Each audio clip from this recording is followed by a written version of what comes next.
Welcome back to NewsMakers. On the panel, Jamie Gough, Garry Jackson and Eugenie Sage. Has the print media acted recklessly by publishing the photo of Corporal Willie Apiata on duty on the streets of Kabul? Was this in the public good? Was there any public benefit to come from this, or was it appalling judgment? What do we think? Eugenie Sage. Definitely, it showed the reality of New Zealand being involved in somebody else's war and that the army is involved in active combat there and not just assisting in reconstruction. Oh, controversial. John Minto would be. And it was also, I think, a contrast between it was a very strong, powerful photograph. The contrast between the pin-up boy with very short hair and clean-shaven, and the much stronger. The warrior look. Yes, the woolly warrior. Yes. Garry, do you think the print media, did the right thing? I don't think it's a matter of is it the right thing or the wrong thing. I think it's to say, what's the reality of this? The reality is that the army, whether it be the regular army, the SAS, is doing a job. We can agree or disagree with it, but that's where they are. The world media is one where everything is visual. There are no secrets. It's no different, in my view, seeing Willie's photo, in this case, in the Christchurch Press or on the front cover of Time magazine.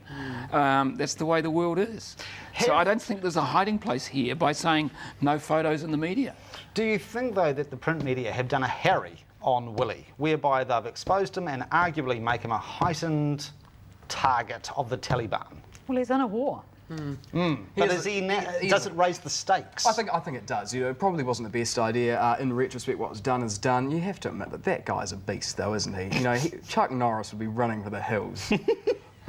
I've got very my sources, I can't reveal who, have actually said that underneath Willie Apiata's beard is actually another M16 assault rifle. And the last thing that goes through a terrorist's mind when confronted with Willie Apiata is actually Willie Apiata's unforgiving fists. Right. He is an absolute beast, and he's a hero and he's a legend. I think he's very, very cool.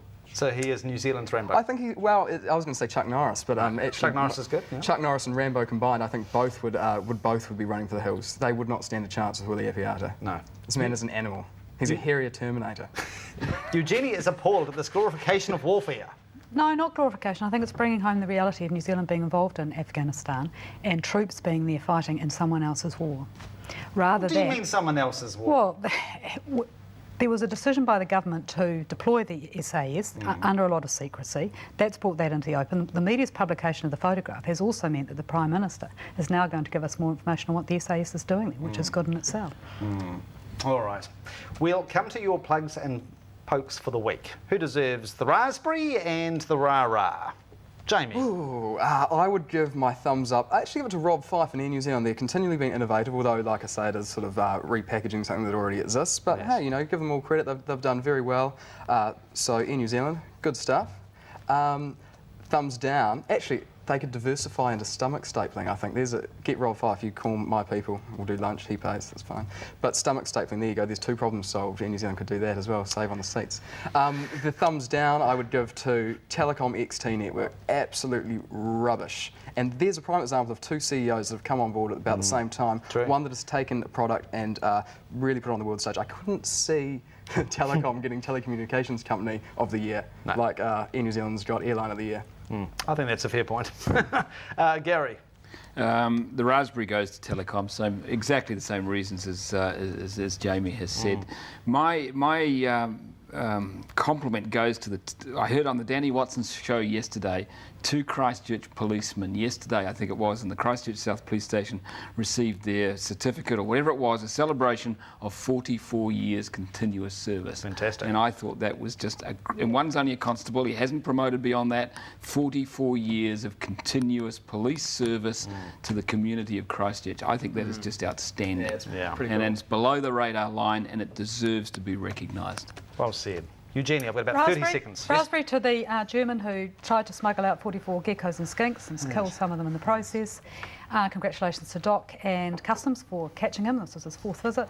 And the bouquet goes to the 80-odd residents and holiday makers at Port Levy who turned out to help refloat 50 pilot whales. Yes, yes. It's a shame those geckos weren't hungry isn't it? What, taking weight off? Or something. Or something. Or something else. Now, to the pick of the week. As you may well be aware, much of Europe and North America has had one hell of a winter. And for many people, daily life has been quite a challenge. Look at this image as an example from Wisconsin. This is a Wisconsin man looking for his car. It looks like our summer, Mike. Yes. No, there's a bit more grey cloud. That's true, yes. He's still looking for his car, by the way, and the photo was taken 2 weeks ago. To the NewsMakers poll, this week's question: should the print media have published the images of Willie Apiata on duty in Kabul? John Key has an early vote. No, says the Prime Minister. What say you? Yes or no? Send us your vote and your comments. You can email newsmakers@ctv.co.nz. You can vote on the web, mikeyardley.com, and you can post to PO Box 1100 Christchurch. Do so and you'll be in to win some gift cards from Whitcoulls and McDonald's. Not that we are encouraging obesity. Eugenie's looking very cross at me at the moment. Yes, and make flying more expensive too. That's true. Actually, I think, Jamie, you've cracked the jackpot here. The challenge for Air New Zealand is to operate stomach stapling charter tours. Well, I expect some sort of commission in this, Rob, because it was actually my idea here. Exactly. Thank you very much to you all. Thanks, and Mike. we'll catch up with our panellists sometime again soon. Thanks for your company. See you next Friday. Good night.